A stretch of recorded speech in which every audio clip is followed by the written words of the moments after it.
Good day and welcome to Conversations with Ted. My name is Gray McCalley. I'm a member of the corporate department at Taylor English Duma. Pandemic-driven economic downturn has forced any number of businesses to look at restructuring. So it's timely that we have as our guest today, Sean Erwin. Sean is currently the chairman of the board of a company called Verso, which is a fine paper producing company, and has spent the last 40 to 45 years of his career in the pulp and paper industry. Sean, welcome. Thank you for participating. So in the restructurings that you've done, have those been driven primarily for financial engineering reasons, if you will, operational reasons? What's been the catalyst for the restructurings that you've been involved in primarily? They varied. Some were an industry is changing. For instance, when we first met, Europe had just fully implemented the EU and trade barriers had gone down. And the tissue industry, I was in charge of Kimberly-Clark's tissue businesses in Europe. And the industry had grown over a number of years to serve their local markets. And when all the trade barriers went down, multinationals were quickly putting in large machines to service all of Europe.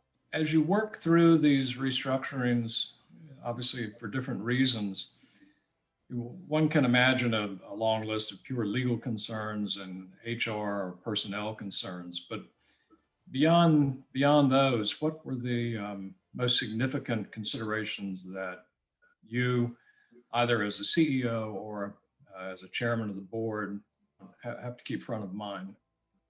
You know, there's 1,000 things going on. They never tend to go exactly according to plan. So you need some flexibility in the process to constantly update the next step and have options, because the last thing you want to do in a restructuring is paint yourself into a corner and get trapped in it. So you want to have options all the way through it. The last thing you want to do is have to stop, every day and say, I have to go back to the board because things have changed just slightly.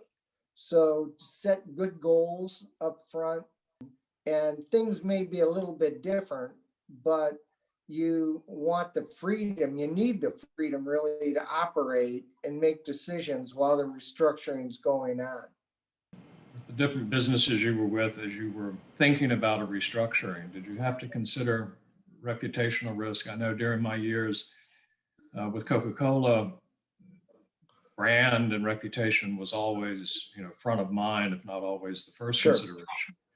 But how about in a more manufacturing environment like pulp and paper, a B2B kind of business? It's not nearly as much in the pulp and paper end of it versus, let's say, a Coca-Cola or even Kimberly-Clark, because if you start impacting brands like Kleenex or Huggies, that's a tremendous impact. But if I get into fine paper, coated paper, pulp, I don't know that it didn't change an approach, because you want to do it well to begin with. Talk a little bit more about the team that a CEO should build when you're doing a restructuring. Finance people, obviously, your lawyers, hopefully, but have you seen people make mistakes? And in the team, does every team member have an equal voice, or what? Just talk a little bit about those dynamics and it's a great point, because you have to listen, and you want to listen to everyone.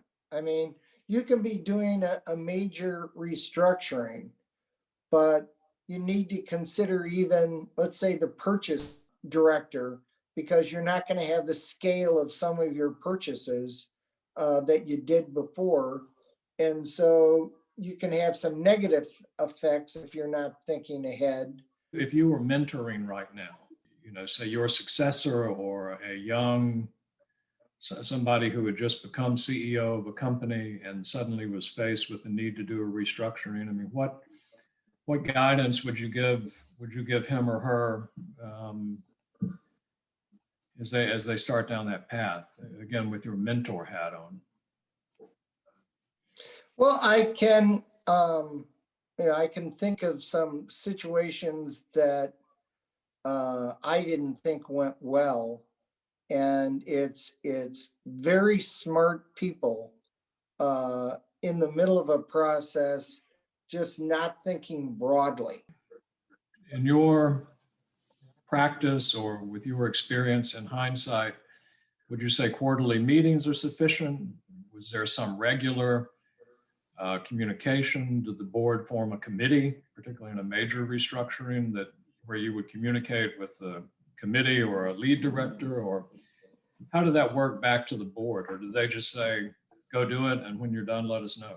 I liked a lot of communications, not necessarily formal meetings, board meetings, but I would have update calls and on a regular basis. And because the last thing, in my view, last thing you want to do is surprise a board.